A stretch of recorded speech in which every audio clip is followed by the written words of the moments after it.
Hey guys, this is my voice and you watching me on my YouTube channel Pappu sir. और एक question है जिसमें आप देखेंगे ऊँटों का एक झुंड 1/4 जंगल में देखा गया और झुंड के वर्गमूल का दुगुना पहाड़ों पर चला गया। शेष 15 ऊँट नदी के किनारे देखे गए, तो बताइए कुल ऊँटों की संख्या क्या थी। जेंटलमैन, 1/4 जंगल में देखा गया, मैंने यहाँ प्रतीकात्मक जंगल बनाया है, 1/4 लिख दिया टोटल का यानी एक्स का।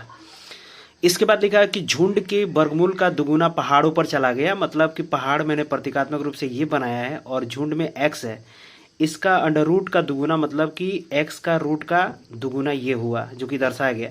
शेष 15 ऊँट नदी के किनारे देखे गए, नदी का प्रतीकात्मक रूप ये है और 15 ऊँट यहाँ पे हैं।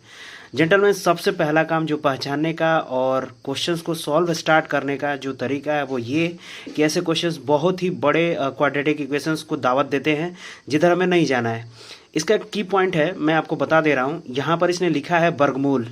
सबसे पहला काम वर्गमूल को देखते हुए आपके दिमाग में वर्ग और वर्गमूल दोनों आएगा। आप सीधे ऑप्शंस में जाइएगा और यहाँ चेक करिएगा कि कौन सा ऐसा संख्या है जो वर्गमूल को सूट करता है, बस उन्हीं को चेक करना है। इस चारों ऑप्शंस में कोई वर्गमूल नहीं है सिवाय 36 के। मैंने इसी को टारगेट किया और चेक करने में पाया कि यही राइट आ रहा है। आपको मैं दिखा दूं कि 36 का 1/4 इसने दिया था कहाँ पर, जंगल में। तो 36 का 1/4 मैंने लिख दिया प्लस, फिर इसने लिखा था कि वर्गमूल का दुगुना पहाड़ों पे चला गया, तो वर्गमूल मतलब x लिखा यानी 36 का अंडर रूट कर दिया, वर्गमूल में आ गया और इसका दुगुना ये हुआ और 15 जो थे वो नदी के थे।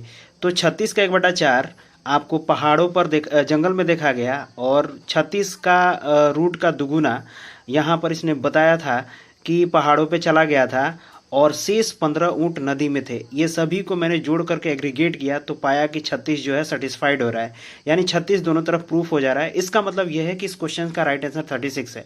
तो जेंटलमैन, ये बहुत ही आसान तरीका है इसको सॉल्व करने का, सिवाय कि आप किसी अननोन तरीके से जाएं जो कि काफ़ी लंबा होगा, क्योंकि आपको पता ही है कम्पिटिटिव एग्जामिनेशंस में बहुत समय कम होता है, लगभग 40 से 45 सेकेंड आपको मिलते हैं। मोर देन 1 समय आपको नहीं मिलेगा मिनट से, 1 मिनट से ज़्यादा समय नहीं मिलता है। तो ऐसे केसेस में आपको जो है इसका ध्यान रखना है और इस तरीके से प्रतीकात्मक चीज़ों को ध्यान में रखते हुए इसको सॉल्व करना है। तो मैंने सिंपली क्या किया, यहाँ पे आपने देखा ही है, 36 को टारगेट किया 1/4 कर दिया, फिर 36 को अंडर रूट करके 2 कर दिया और 15 जोड़ दिया। ऐसा करने पे 36 जो है बराबर हो जाए, इसका मतलब 36 का राइट आंसर है और 36 ही राइट है, क्योंकि वर्गमूल और वर्ग 36 के अंतर्गत ही आएंगे, इसलिए इस क्वेश्चन का राइट आंसर 36 है।